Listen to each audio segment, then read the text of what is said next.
Good evening. It's time for more scary stories from the Magic Library. It's David Domine. Seeing who's out there. If you're out there, check in. Hey, Greer. Say where you're from. Hey, Chris. Andrew. Kim. Hello, everyone. Debbie. Hello, everyone.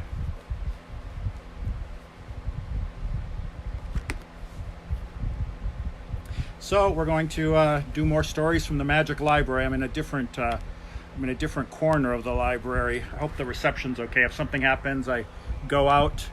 I'll move to the other spot. Hey, Kathy, Michelle, Michael, Lisa. So tell people where you're from. Tell us what you're drinking tonight. I'm back to Evan Williams tonight.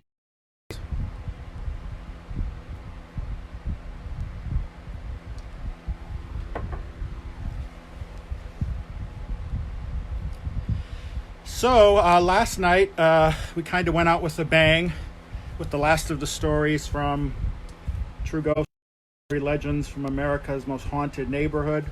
Told you about the ghost of Central Park, the ghost of Alfred Victor DuPont. Hey, Charles, Thomas. And then we spent a good, 45 minutes, at least an hour, talking about the house in Old Louisville, the Richard Robinson house, which is the subject of my current true crime book. The working title is The House in Old Louisville, but when it goes to publication, it'll probably be changed to something like Murder in Glitterball City. So we've also been mentioning, hey, Patricia, that one of Louisville's nicknames is Glitterball City because in the 70s, at the height of the disco craze, they say 90% and more of the world's disco balls were made here in Louisville, Kentucky at Omega National Products over on Bardstown Road. And they still make them today, but they got a lot of competition from China, so China makes a lot of them today. But we also mentioned that a Kentuckian was the man who first received a patent for what was called the myriad reflector. So we got a lot of interesting historical tidbits about Kentucky, and a lot of those kinds of things are exposed in the book we're going to start on tonight, Voodoo Days at La Casa Fabulosa. So this is my very last book. It came out a couple of years ago. The house on the front, that's the old Widmer house where I live, built in 1895. Beautiful chateau-esque 3-story home with 6 bedrooms, a little under 4,000 square feet. I made it a little small by old Louisville standards, but was there for 8 years. I moved in. I was told that there was a haunting there, but didn't really take it seriously, and I found out that there was a lot of interesting things going on in the house, a lot of interesting things in the neighborhood as well. So we're going to help us all get through quarantine every night at 9 o'clock, read several chapters, and then afterwards we can do a Q&A. If anyone has questions, we can kind of talk about what's going on. If any of you are in the book, friends from the Thursday night dinner club, or people in the neighborhood, you might see yourself in this book, so we can talk about it afterwards. Okay, hi Claudia. There's Jill and VG, Mitzi, Marty. Glad you're tuning in. Okay, so I have a couple little quotes that start the book, and one of them I mentioned before was a Chinese proverb. It says, if there's no coincidence, there's no story. But then there's another one.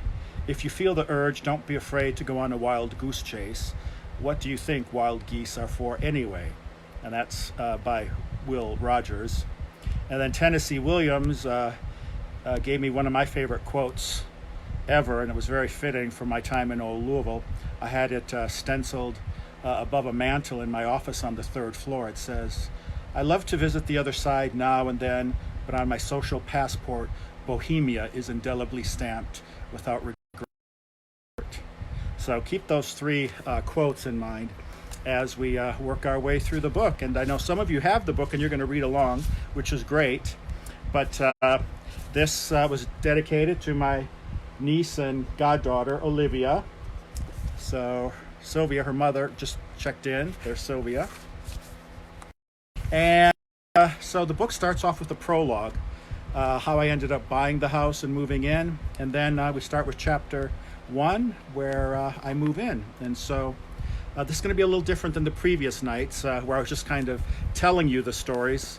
A lot of those are stories that I tell on my nightly ghost tour. So locked inside, we're going to do it this way. There's Sean. Hey, Sean, by the way, is doing a lot on our website, LouisvilleHistoricTours.com. Really been helping us kind of get the word out about old Louisville and all the great stuff going on. Like I said, I'm in a different part of the Magic Library tonight, so if something happens, we've got bad reception, I might have to move someplace else. So if something happens, I cut out and go away for a couple minutes. Hey, Jamie and Eileen and Chris, don't worry, I'll be right back. I just need to probably get a different place. The corner where we are is a really weird area. In one part of the house, reception's fine. You go down a level and the reception's really bad. So I'm in one of the bad parts of the house. So Sean says he thinks I might have to move. What about the others? Can you see me okay now? Yeah, I might have to go back. Yeah, and I know the weather's bad tonight too. So let me move back to where I was. So hang on tight, and I'll have to move you through the Magic Library.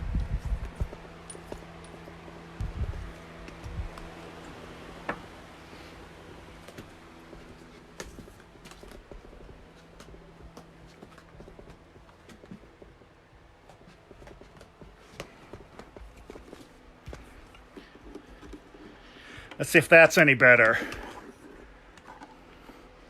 Just got to get my little setup taken care of here.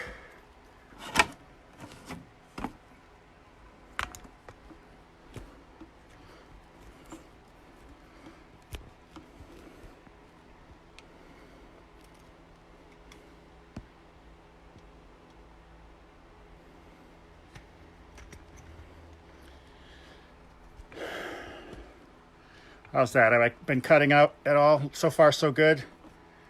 All right, let me gotta tighten this a little more. So hang on one second.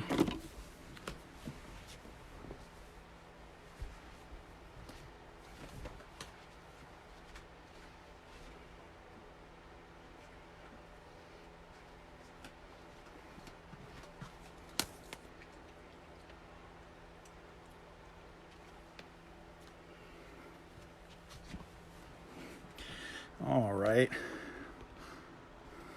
By the way, a couple people messaged me last night. They said they saw one of the pictures move. So I don't know if anyone else saw that. I went back and looked a little, but I didn't see anything. So if you see any pictures or anything move tonight, let me know. All right, I got to get this readjusted.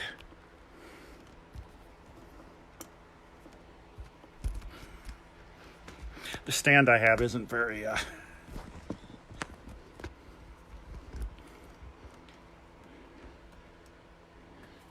All right.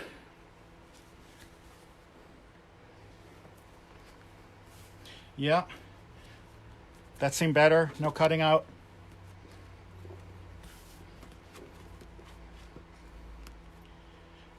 So far, so good. All right. Well, so what we're going to do a little differently tonight, I'm just going to read straight from the book, start from the very beginning. And I might pause every now and then if I see a question pop up. Yeah, Chris says he doesn't see a picture of him. I'm sure there's one around here someplace. But see Charles, Marcia, Missy. All right, everyone says the reception's a little better, but I'm kind of hot. There's no fan on over here, so let me grab my fan.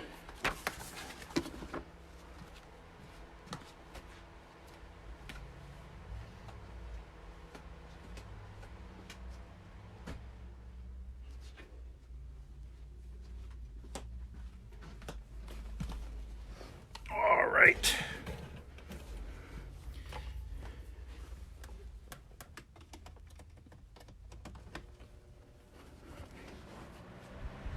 All right, I think we're finally settled.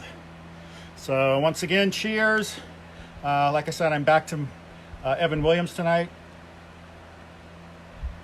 So if you're just checking in, say hi, let people know where you're from and what you're drinking tonight, okay? So we're going to start with the prologue, a couple pages of how I stumbled across the house where I lived on 3rd Street, and then what happened once we moved in, okay? So, prologue. A dead leaf loosened itself from a branch overhead and tumbled down, borne aloft every now and then in the light breeze that swayed the limbs of the large maple tree. It danced through the air and fluttered across the facade of the old house. More than a month's worth of chill fall days and periodic winds had shorn the tree of most of its foliage, and only a handful of leaves clung to the spindly fingers of gnarled wood. Overhead, they interlocked and wove together to form a canopy that clacked in the wind. Beyond the patches of orange and yellow, the cloudless sky had that crystal tint of azure so typical of a late autumn afternoon. As I stood on the sidewalk in front of the tall house, I craned my neck to see the steeply pitched gable hovering over the ornate facade. Another soft gust raced across the yard, and the solitary leaf came to land at my feet as a bat fluttered overhead in the still bright sky. After studying it for a moment, my eyes returned to the front of the structure. Although an unseemly coat of battleship gray covered the brick facade, exposed patches of red and oxidized brown poked through here and there where the elements had done their work. Time had also eroded many of the intricate details that embellished the flamboyant front, but only after a momentary glance it became apparent that I stood before an impressive piece of architecture. Up under the gable, 3 small windows formed a horizontal band, framed on either side by ornamental pedestals with intertwined bases. At the 2nd story level, 2 additional pedestals appeared to anchor the windows to the facade. On the ground level, next to the front entrance, a large window, its rounded top nestled in a scalloped terracotta arch adorned with laurel wreaths and garland, afforded a glimpse of the front parlor, where an elegant mahogany mantel reflected a sheen of golden light. Standing there, I could imagine the past lives of the old house. As the cold fall air entered and left my lungs, I inhaled visions of previous generations flashing before my eyes. My eyes squinted as I scrutinized the scene before me. It needed some work, but the building at 1228 South 3rd Street was possessed of an unkempt charm that tugged at my heartstrings. I loved old houses, and I had always dreamed of living in a Victorian one at that. As it turned out, this one had everything I had wanted. 3 floors, a staircase at the front of the house, a staircase at the back of the house, hardwood flooring, and lots of fireplaces. There was no carriage house, and the front yard was rather small, but I could live with that. Whether I could live with the outdated wallpaper and smallest kitchen was another thing. I was an aspiring food writer who had just started work on his first cookbook, and I would be spending many hours on recipe development and testing. I wanted a spacious kitchen with up-to-date appliances, and the kitchen in this house, unfortunately, did not fit the bill. I had just been outside for another look, or I had been just inside for another look around the house, and the kitchen was tiny, something not altogether surprising for a Victorian house. Although the kitchen had its uses, it did have its charms, and according to Margaret, the woman who was looking to sell the house, the kitchen even came with its own ghost. Her name's Lucy, and she's a poltergeist, she had said. If she doesn't like what you're doing to the place, she'll not let you know. That's what Margaret had said.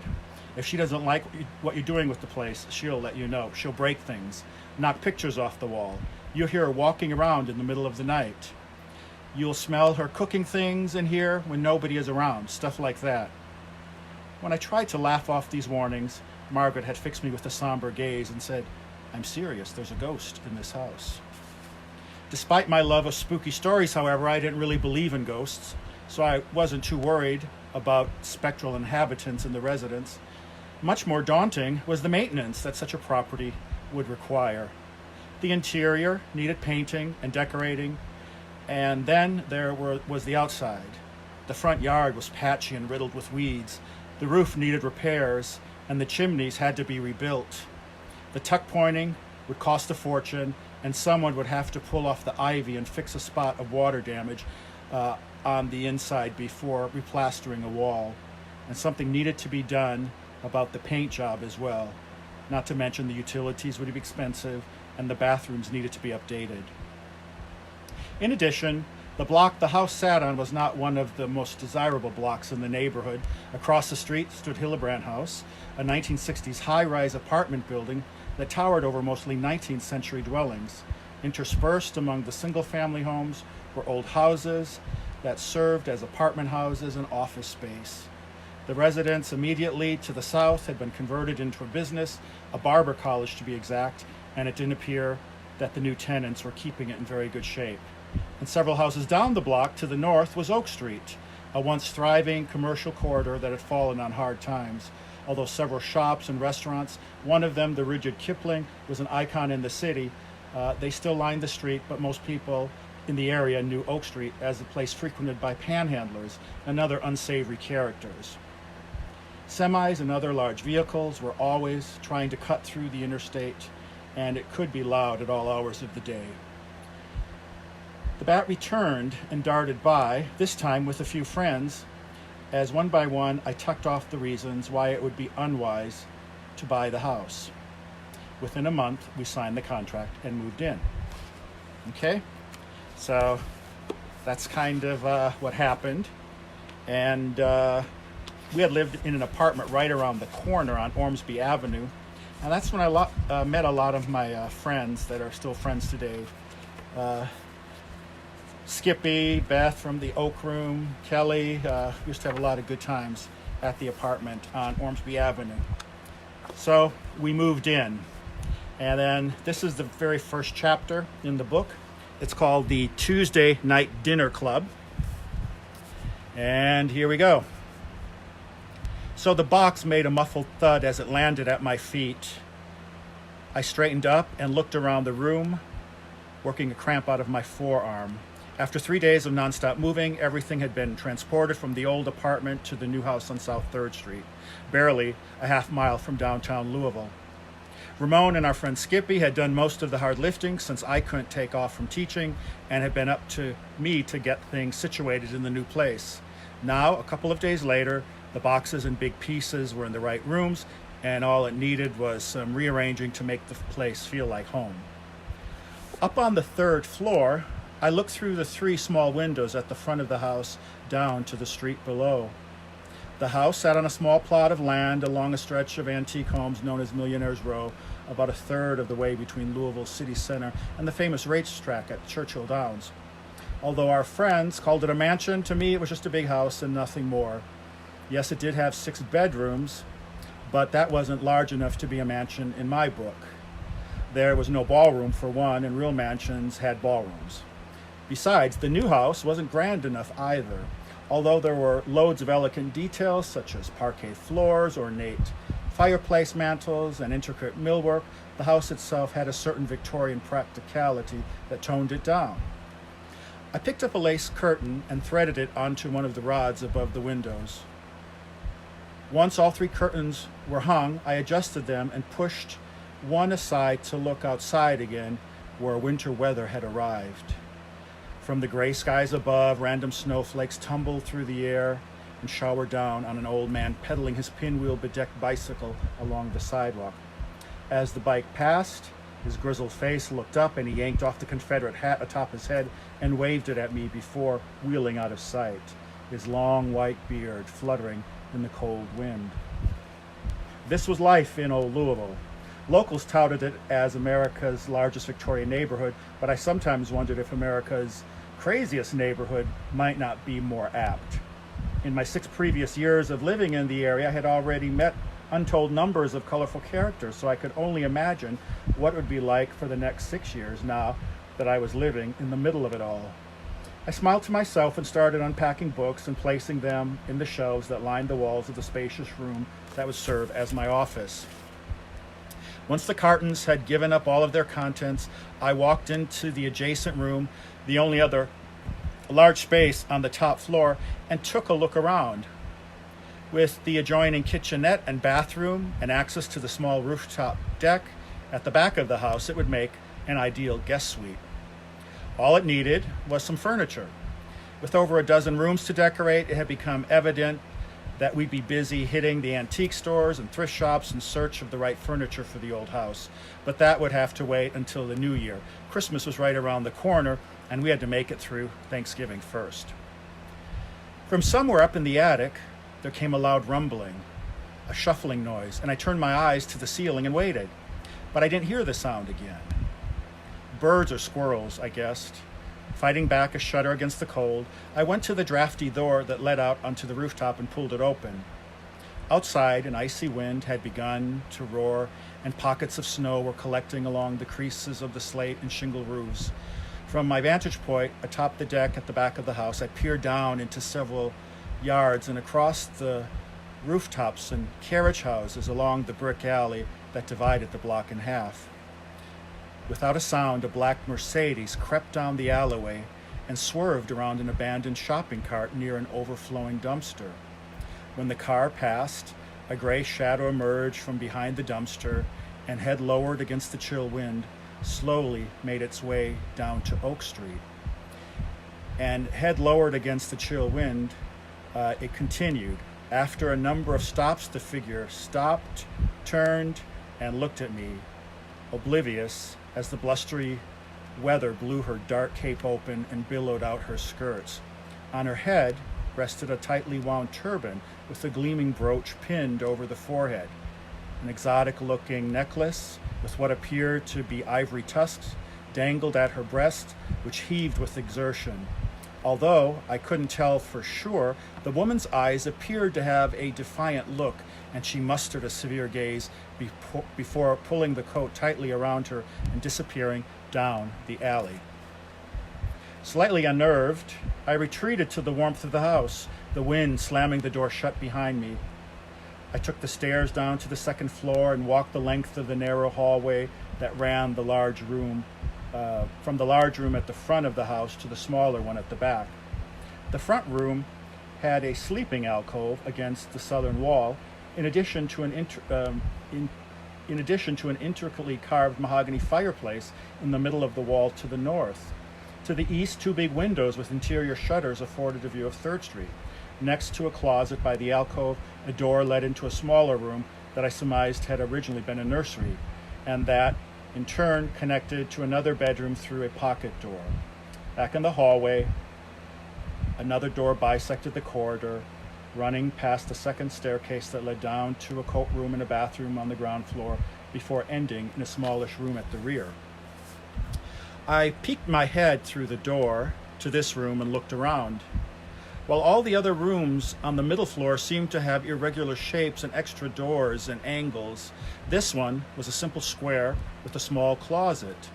A solitary window looked out over the back yard, which was modest, and another in the southern wall provided a glimpse of the rear of the large mansion next door. This room had a fireplace like most of the other rooms in the house, but unlike the other 7 mantels, the one in this room was small and simple, a simple piece carved from oak. Under my feet was a layer of thick beige carpet that I hoped to remove in the spring when the time came to restore the hardwood floor underneath. The wind picked up, causing the window panes to rattle violently in their casings. Almost inaudibly, a faint groan seemed to rise from the floorboards as the house braced itself against the gathering storm. Outside, darkness had fallen, and blowing snow swirled and fluttered in the dim cone of illumination under the streetlight. When I turned on the sconce over the mantel shelf, there was a bright flash and a loud popping noise as the bulb blew out. When I hit the switch on the wall, it appeared that the bulb in the ceiling fixture had burnt out as well. Great. There's something interesting about this room, I thought to myself, as my eyes scanned the interior. It was noticeably smaller and plainer than the other rooms on the second floor and seemed a bit isolated. I pulled the door to and descended the back stairs to the bottom floor. Under the staircase, to the coat room, a small door led down a narrow flight of steps to the basement. Two large doors led to the front and the back of the house, and I walked through one into a small room that had originally served as the butler's pantry. To one side was a kitchen, to the other was the dining room. I pushed through the swinging door and walked into the dining room, my footsteps echoing as I made my way across the parquet floor. Past the walnut fireplace around and through the double pocket doors into the foyer, I came to stand in the cozy entryway with the oaken stairwell leading upstairs. Two stained glass windows with elegant designs in yellow, amber, and rose caught the light from the neighbor's porch lamp and scattered random patterns on the shiny floor. I gazed through a pair of transomed French doors into the front parlor, where a large brass chandelier cast a golden glow across the mirror embedded in the mahogany fireplace around. Despite the cracks in the wall, the room appeared elegant and inviting. I scanned the room and smiled, reminded of how glad I was to have bought the house. Despite all the work ahead, I looked forward to making it a home. At my feet, there was a gentle snoring. From the looks of it, our little schnauzers, Rocky and Bess, had already made themselves at home, and they snoozed contentedly on their furry pallets on the floor. Bess grumbled in her sleep and rolled over on her side. Suddenly, a large electric buzz reverberated through the house, and I jumped. It was the doorbell, one of those old, annoying kinds, and I still hadn't gotten used to it. Barking, Rocky and Bess bolted from their beds and skittered to a stop in the front entry. I ran and turned the knob to see who was there. It was Tuesday night, time for the once-a-week get-together with our friends, and someone had apparently arrived. It was our friend Wendy, showing up early as usual, and I let her in. Out on the sidewalk, a tall man with a long coat and a knit cap ambled by, a violin case swinging at his side. Waving a bottle of Maker's Mark in my face, Wendy breezed past me and headed for the kitchen. My hair appointment didn't take that long, so I decided to come over. She found herself a glass tumbler, filled it with ice, and sloshed in some bourbon. I followed her lead and helped myself. Wendy turned and surveyed the kitchen. The place is really shaping up. Despite the disorder in the rest of the house, I'd managed to get the kitchen put together as soon as we moved in, and the space already looked comfortable and lived in. The faux hardwood linoleum floors would have to go, and the walls needed a new coat of paint, but it was still bigger and nicer than my last kitchen. When you're a food writer, you need a good kitchen, and I was dreaming of the day I could afford an update to this one in the new house. I popped open the oven door and checked on the chicken roasting inside, and a delicious wave of smells filled the room. On top of the stove, a pot of potatoes simmered away, waiting to be mashed with garlic, cream, and butter. A batch of crusty wheatberry rolls cooled on a rack on the counter. With the tossed green salad and gingerbread I'd baked for dessert, it would all make a nice winter supper. So, any ghosts yet? Wendy took a sip of bourbon and looked at me. Ghosts? Not that I know of. A couple of weirdos, but that's typical for old Louisville, I said. I stopped and let my eyes roam around the room. Despite the denial, I was recalling the pictures and prints that had mysteriously fallen from the walls in the kitchen and adjacent butler's pantry during the previous week. I had no inkling that anything other than a poor job of hanging them might have been the culprit, but even after the frames had been hung the third and fourth times with bigger nails and in different locations, most of them refused to stay put. I paused and scratched my head. Actually, some odd things have been happening with the pictures I've been hanging, I said. But it's probably nothing. I'm sure they weren't hung right in the first place. Well, did you ask the ghost if it was okay to start hanging things on the wall? Wendy stood with her hands on her hips and stared. Huh? I lit the candle on the table and by the large window and put out a dish of salted cashews. You know, she said, a house like this, one this old, has got to have a ghost or two. My grandmother knew about spooks, and she always said when you move into a new place, you need to ask permission of the spirits there first. Her ice cubes clinked together as she took another sip of bourbon. If you don't, she said, they'll cause trouble for you. Well, truth be told, I said somewhat sarcastically, I hadn't gotten around to that yet. From a nearby desk, I picked up an old lithograph that originally hung over the stove. It depicted a large pig standing in an English barnyard, and I found it at an antique store shortly after moving in. It had fallen for the third and final time, so I decided it would look better sitting on an old oak desk. Examining it in my hands, I wondered if I shouldn't try to hang it one last time. All you have to do is let them know what your plans are, Wendy said, the tone of her voice reminding me about the warnings that Margaret, the previous owner, had given me. Although I hadn't taken it seriously when she insisted that the house came with a ghost, I had found some comfort in Margaret's reassurances that Lucy, for the most part, was supposed to be a benevolent spirit. But that was neither here nor there, because even if I loved a good ghost story, I considered myself a skeptic and I didn't believe in phantoms. I might be a firm believer in the unexplained, but chain-rattling ghosts were something else. Just then, something crashed, and a breaking noise reverberated at the back of the house. Walking quickly to the butler's pantry, we found another framed picture lying in the middle of the floor. I went over to the section of wall where it had hung and studied a nail still sticking out of the plaster. Behind me, Wendy clucked her tongue. "See, I told you so." She walked around the broken glass and stood next to me, reaching up to test the nail. "Well, how do you explain that?" I rolled my eyes and ignored the question, retreating to the kitchen for a dustpan and broom. Back in the butler's pantry, I knelt down to collect the bits of broken glass scattered around the floor as Wendy picked up the mangled frame and put it on the back desk. "I told you so," she said under her breath. The annoying buzzer rang again as I deposited the last of the debris in the trash, and I went to open the front door and let in several friends.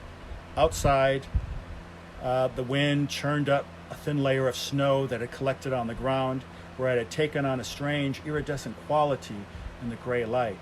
Outside, a street lamp shone dull yellow as a figure, huddled against the wind, noisily pushed an old shopping cart along the bumpy sidewalk. "Who's that with the cart?" It was our friend Tim, otherwise known as Skippy, and he rushed up the steps. "Another homeless person?" He hurried inside, and I propped the door open.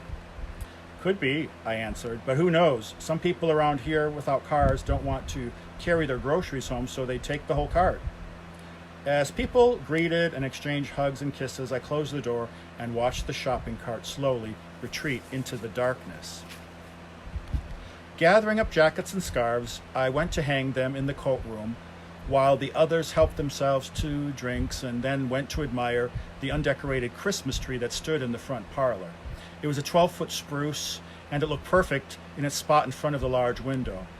A cheery fire blazing in the hearth, the sounds of laughter and friendly banter soon drowned out the strains of holiday music coming from the radio. It was December 6th, St. Nick's Day, the perfect date for a tree trimming party, and people quickly got to work stringing the lights and hanging ornaments. In the kitchen, I was putting together a tray of smoked trout and cream cheese on toast points when another crash, a kind of dull thud, echoed through the bottom floor. It was an eerie and familiar sound, and it seemed to resonate from the walls and the ceiling. I froze and waited, the noise fading into utter silence. "Hey, Sharon. Hey, Becky." Although it was unlikely, I wondered if the Christmas tree had toppled over and knocked down a piece of furniture. So I clenched my teeth and hurried to the front of the house to survey the damage. I pushed my way through the swinging door of the butler's pantry. Did the tree fall over again?" I said. "It kept falling over yesterday, but I thought I finally got it to stay in place." The group of friends gathered in the parlor, however, had run into the foyer and met me with the same expectant look of dread in the dining room, their heads craning around me to see what had caused the noise. They were looking into the butler's pantry and beyond. "Didn't that come from the kitchen?" asked Laura. "No, I thought it came from the parlor," I said. Beth widened her eyes, shrugged her shoulders, and giggled nervously. Cautiously, we clumped together and wandered from room to room in search of the source of the noise. From the sound of it, we decided that a large chandelier could have fallen somewhere, but it became clear that all the chandeliers were still in place. A thorough search of the ground floor yielded absolutely nothing, and we moved to the second and third floors with the same results. We pulled down the steps to the attic and searched it to no avail, and then made our way back down through the house and ended up in the dreary basement. Nothing there seemed to explain the huge crash either. A quick inspection around the outside of the house and the frigid winter air resulted in the same puzzled looks and lack of explanation. Back in the front parlor, the tree stood stock still, anchored in place by an invisible bit of wire that stretched between the crown molding and the top of the trunk. I decided on the wire tether in case the tree should decide to topple again, and I was glad to see the wiring had done its job. Wendy placed her hands on her hips and glared at me as she had done before. See, you have to okay it with the ghost first. But before I could shrug off the unexplained sound with another scoff, she ran to the kitchen, picked up the hammer lying on the counter, and returned to the parlor. Punctuating her words as she spoke, the hammer had been raised over her head and waved to and fro. "What are you doing with that hammer?" asked Skippy. "You look like an insane woman. Better watch out or you end up like one of those crazy people over on Oak Street." He pulled a chair up to the fire and started leafing through a copy of Old Louisville, the Victorian Era by local historian Sam Thomas and William Morgan. Ignoring the comments, Wendy raised her eyes and began addressing an unseen guest. "We want to hang some nice pictures here," she said. "You'll like them, so please don't knock them down anymore. We don't want to bother you, and we understand it's your house. Thank you." I flinched at the last comment, and Wendy started gathering nails to make better use of the hammer. Within 5 minutes, she had managed to rehang all but one of the pictures, and we sat down to eat. The pig lithograph would stay on the desk in the foyer, I decided, but it needed to be reframed first. The next Tuesday, the same group of friends gathered for our weekly dinner, a tradition kept alive since our days of working together at the Seelbach Hotel. A week later, the pig still sat proudly atop the old oak desk in the entry hall, and in the kitchen and dining room, all the pictures had managed to stay put where Wendy decided to hang them. Back in the kitchen, she assumed her usual stance and slowly turned around to admire her handiwork. A smug grin painted on her face. She said, "I told you so." She emptied her glass of wine in one gulp and opened another bottle. I ignored her and started to get dinner ready. Even though Ramon and I had been in the house for only a short period of time, it already had a cozy, homey feel to it. I had started work on a cookbook with Kentucky-inspired recipes and stories, and everyone was eager to do me the favor of sampling my handiwork. After baked brie and pears in the parlor, we sat down to the table in the dining room for dinner of bib lettuce salad and pork tenderloin with roasted potatoes and red cabbage. For dessert, there was warm apple crisp and whipped cream. And then, when bourbon was passed around, talk turned to the resident ghost. During the previous week, the strange noises and dull thuds had continued throughout the house, and word had gotten around to my friends. When they all brought up the odd occurrences, I told them it had to have something to do with the house settling, or something else perfectly explainable. Not all of them were convinced, however. "So, what did the previous owner tell you about the spook in the attic?" Skippy poured another generous amount of Woodford Reserve into large snifters before passing them around. He worked at the distillery where it was made, so we were always assured of a steady supply of that particular bourbon. Moving to the fire in the front parlor, I repeated Margaret's warnings that Lucy didn't like to see things changed around too much, and that she would let us know if that was the case. "I guess it must be a poltergeist then," he said. "Aren't they the ones that like throwing stuff around and breaking things?" "Maybe we should get out the Ouija board and see if we can contact her," Laura said, looking around the room for approval. Bess had crawled up into her lap and was enjoying the attention. "Aye, no way." Ramon stood hastily and bolted for the kitchen. "No way, I don't like those things. They're bad news." He disappeared and left behind a trailing epithet of curses in Spanish. In the kitchen, water could be heard running in the sink as he started cleaning up the dishes. "Yeah, if we make contact, maybe she could tell us why she's been knocking over the Christmas tree this past week," said Wendy. She grabbed a decanter from the sideboard and filled her glass with bourbon. Then she passed it around to the others. "That Christmas tree?" asked Skippy, pointing to the fully decorated tree that stood in the window. Twinkling white lights danced in the reflection on the glass. "The one we decorated last week?" From the looks of it, you couldn't tell that anything bad had happened to it. To the contrary, I had evened out the decorations and added dozens of cinnamon stars and gingerbread men baked during the previous week. They had been dusted in powdered sugar and hung with gold ribbons. It all added an old-fashioned air to the tree. Yes, I was hesitant to answer because I didn't want them to jump to any conclusions. It's fallen 3 times since you guys were here, and it broke all the best ornaments. I've had to run to the store twice for new ones. I'd also had to bake several new batches of cookies. But I thought you anchored it to the wall. Skippy poured himself another drink. I did, but the wire kept coming undone somehow. I went over to the tree and checked behind it. The wire from the tree was still connected to the nail. Don't worry about it falling anymore, assured Wendy. I asked Lucy to leave it alone when you were all in the kitchen, and it'll be fine now. I hope so, I said, because I can't afford any new ornaments. Something in the kitchen caused us all to jump, the sudden sound of glass crashing on the floor and shattering to pieces. We stared at each other and waited. Ramon, was that you or the ghost? Our friend Beth, who had showed up in time for dessert, stood and placed a snifter on the mahogany mantel. Several seconds later, Ramon appeared at the parlor door with a meek smile on his face. Oops, he held a shard of glass out for inspection. I dropped another one of your Waterford champagne flutes, David. Sorry. He turned and walked back to the kitchen. Laura, our friend from across the river in Indiana, chuckled as she grabbed a tray of bourbon balls and passed them around. I guess we all know what you'll be getting for Christmas. She put the dish down and moved her chair closer to the hearth.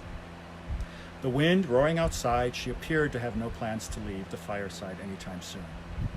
Another loud noise echoed from somewhere outside the room, vibration seeming to rumble through the floorboards.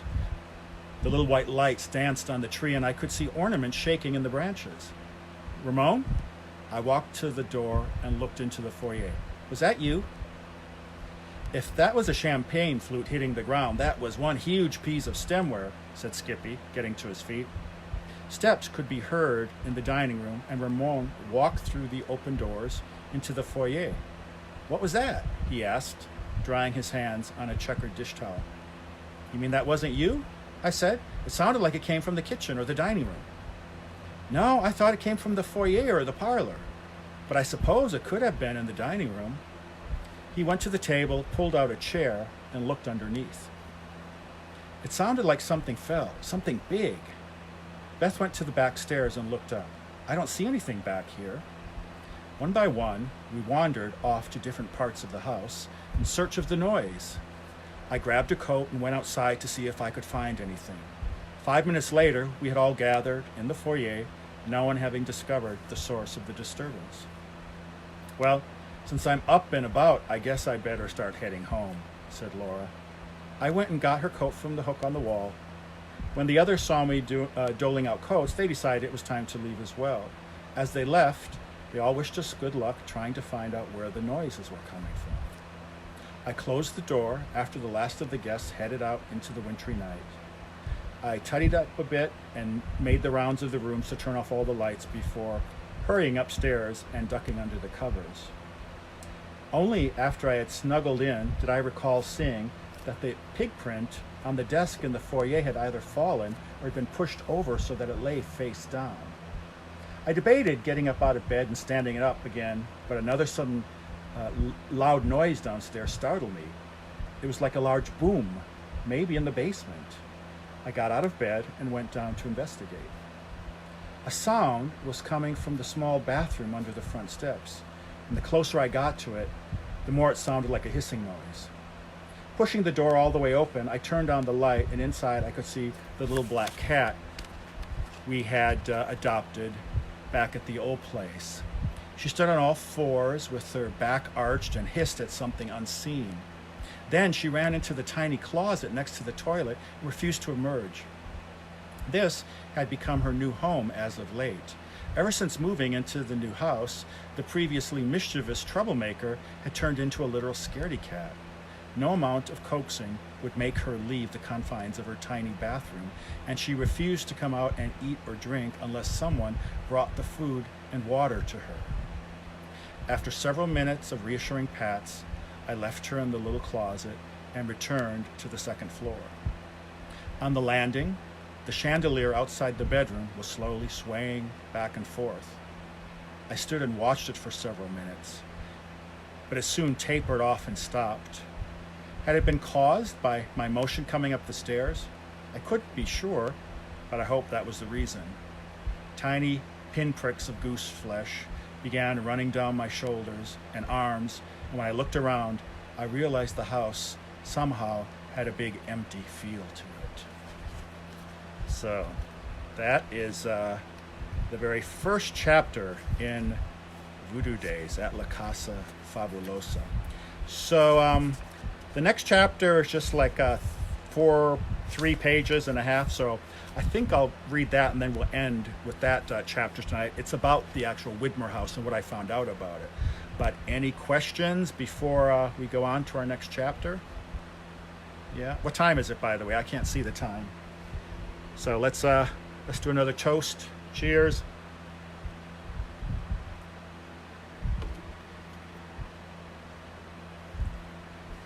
Oh, thanks, Ashley. Yeah, I'm really glad the people that have read the book are tuning in to hear it in my own voice. You can actually listen to this on Audible as well. A narrator named Tom Taverna, he narrated it and read it on Audible. But one day I actually hope to record this on Audible myself so people can hear it in my own voice. Hey, Laura. Yeah, they are good memories. Yeah, I was just thinking about that tonight, our weekly get-togethers. So 9:47, 9:48. Okay, great. So yeah, we'll read these last couple pages, and then if there's any questions, we should be done around 10 o'clock. So thanks again, everyone, for tuning in. Like I said, we're doing a different format for the next couple weeks or so. But if you're new, thanks for joining. Let people know where you're from. Tell us what you're drinking. And we're reading from my last book, Voodoo Days at La Casa Fabulosa. All right. So this short little chapter is called Hillebrand House. And it's about what I found out about the history of the house right when I first moved in. And thanks, Sean, for sharing a lot of this information. Hey, Amber. All right. Hillebrand House. When the strong smell of coffee woke me the next morning, I had all but forgotten the odd events of the previous night. Are you sure you didn't make coffee this morning? I turned to Ramon as we sat watching television late the next afternoon. When I woke up and went downstairs in the kitchen this morning, it smelled like someone had just brewed a pot. It was really strong, too. No, he answered. I didn't have time, so I got some through at the drive-thru. I wonder where the smell is coming from. I mumbled. It's not the first time I smelled coffee when no one was down there making it. Is that what you wore to school today? Ramon had given me the once-over and was shaking his head. Those baggy pants and sweater make you look like a hobo, he said. Looking down at my attire, I frowned. I like this outfit, I said. It's comfy. Hobo. I got up and walked to the window to look outside. Most of the last snowfall had already disappeared, and the street had a bare and deserted look about it. But in the gathering darkness, I saw a large stray dog wearily cross the street, its shaggy black fur reflecting a thin scrap of yellow light from the nearest street lamp.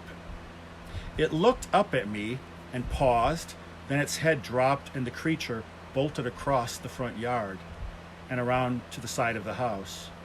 I closed the shutters over the windows, went down to the kitchen, and put a kettle of water on to boil. After grabbing an oatmeal cookie, I brewed a pot of tea and carried it up to my office on the 3rd floor. Since moving into the house at 1228 South 3rd Street, I'd become obsessed with uncovering its secrets and wanted to find out everything possible about its previous owners. I tapped on walls and panels, hoping to reveal a secret passageway or at least a hidden compartment, but discovered nothing. Then I embarked on a series of fruitless searches for significant dates, scribbled in pencil across the rafter beams in the attic, or stashes of family documents in the basement. When that failed, I tried a more practical approach and spent hours researching online, ravenous for the least bit of information that could open a door to the past. like most addresses in Old Louisville, 1228 South 3rd Street had seen its share of history. So I was fairly certain there was some information to be found. The only problem was how to track it down. Since my housemate Ramon worked as a title examiner downtown, it was relatively easy to dig up the deeds to the property and get a glimpse at the names of its previous owners. And after a week or so, I was able to piece together some basic information about the early days of the house. As it turns out, the residence saw its first inhabitants around 1895 when it was built for the Widmer family. The original owner's name was Jacob C. Widmer, and his wife appeared to be Kate Webb Widmer. I was actually hoping to discover that the earliest residents had an aristocratic sounding name, a name that sounded a little more elegant, something that would lend the home a bit of class.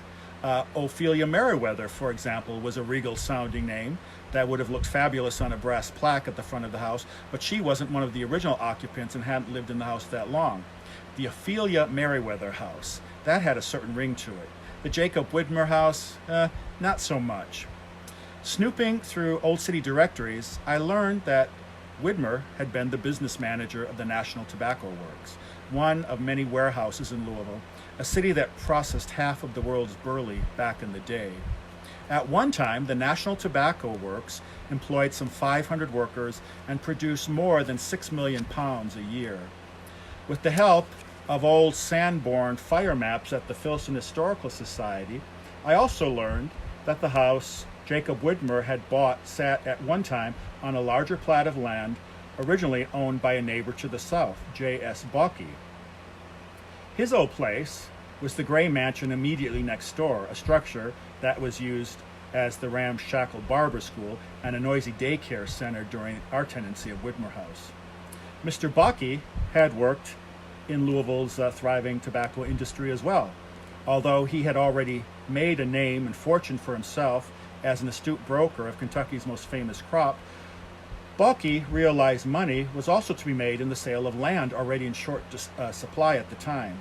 He took his piece of land to the north, removed an older building there, and then equally divided the plot into two smaller parcels where he built larger homes with identical floor plans. Our house was one of the two. The neighbors to the north had the other house, which was originally built for the Gorin family. Although I was never able to locate the original plans for the house, I found similar plans by Charles D. Meyer, one of Louisville's first and foremost architects of national acclaim, so it's possible that he designed the spacious townhome to make the most of the small plot of land. From the original deed, I was amazed to discover that the original sale price had been $12,500. Working with the Louisville Landmarks, I learned that the house had been built in the Chateau-esque style, its unique facade perhaps more reminiscent of a home in a medieval village in Northern Europe or one of the many whimsical movie palaces built across the country in the late 1920s, rather than in early Kentucky. I only needed to find out more about the actual people who used to live there. Eventually, I found a neighborhood website and continued snooping. By the 1920s, the Widmers had already sold the house, and ownership then passed through several hands, most of them single females. Several years before the Second World War, they turned our place into a rooming house, a not uncommon fate for many of the grand residences in Old Louisville. World War II ended, and for most prosperous cities around the nation, the next several decades bore witness to a dark period in terms of urban development. Louisville, like all the rest, suffered a period marked by neglect of its grandest neighborhoods. Many gracious homes fell victim to the wrecking ball, and mansions in Old Louisville became flop houses and bordellos, passed to absentee landlords, or sat abandoned. A look through the Cairn City directories of the mid-1900s showed that a large number of these stately residences served as boarding houses for single men and women employed in the Louisville workforce.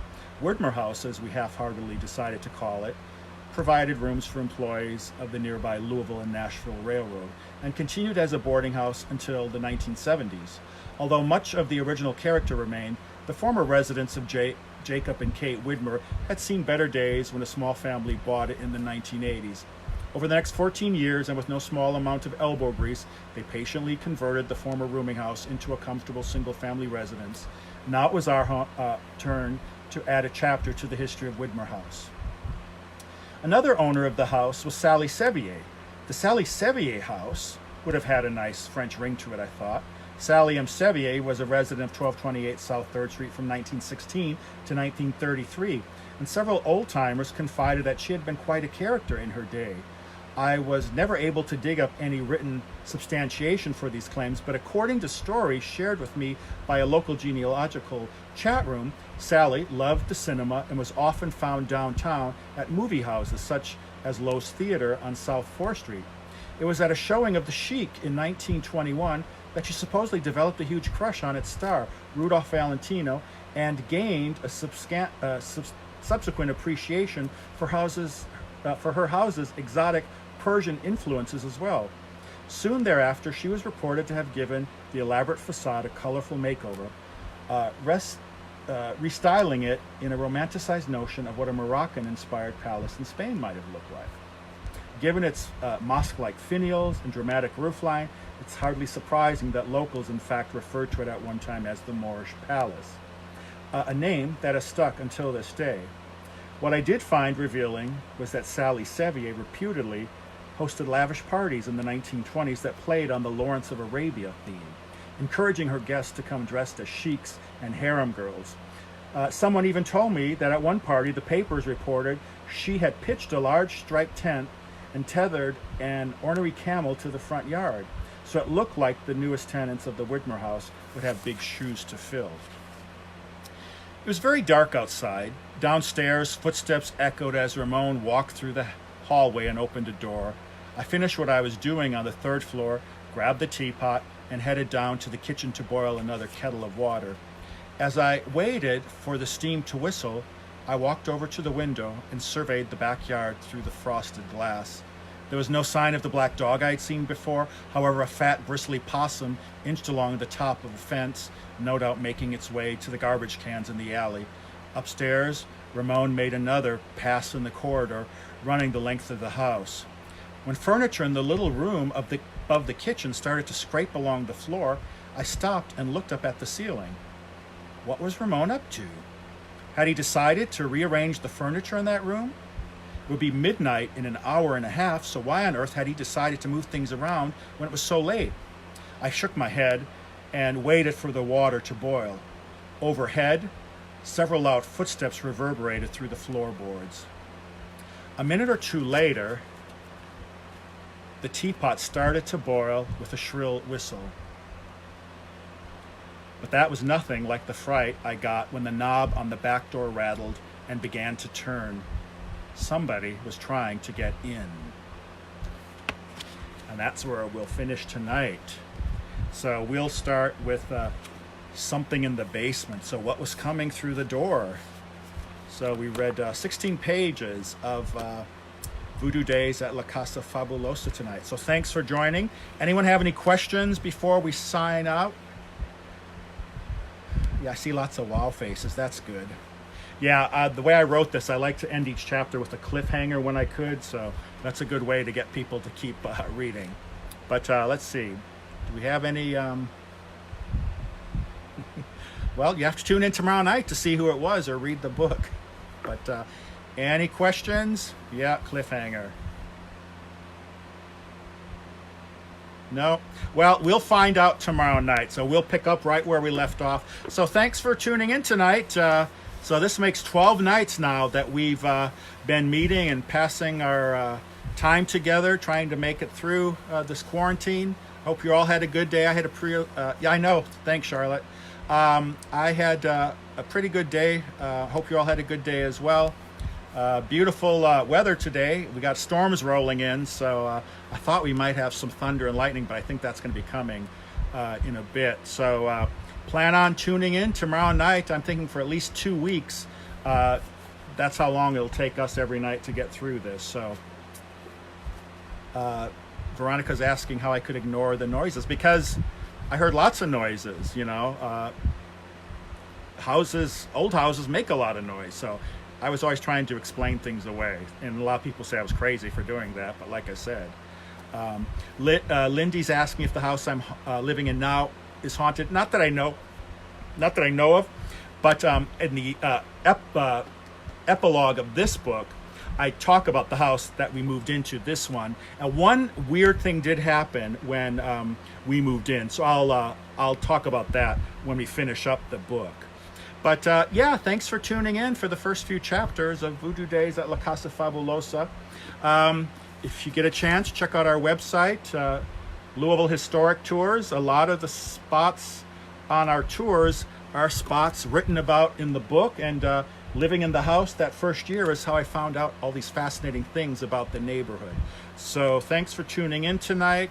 Good to see members of the weekly dinner club and our friends from the old days, and all our new friends that we have on Facebook. So thanks a lot. I love going back and reading all the comments.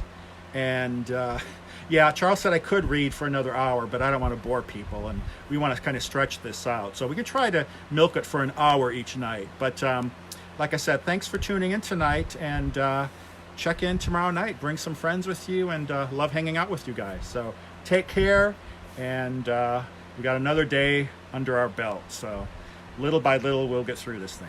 Love you all. Take care. Good night, and we'll see you tomorrow night. Good night.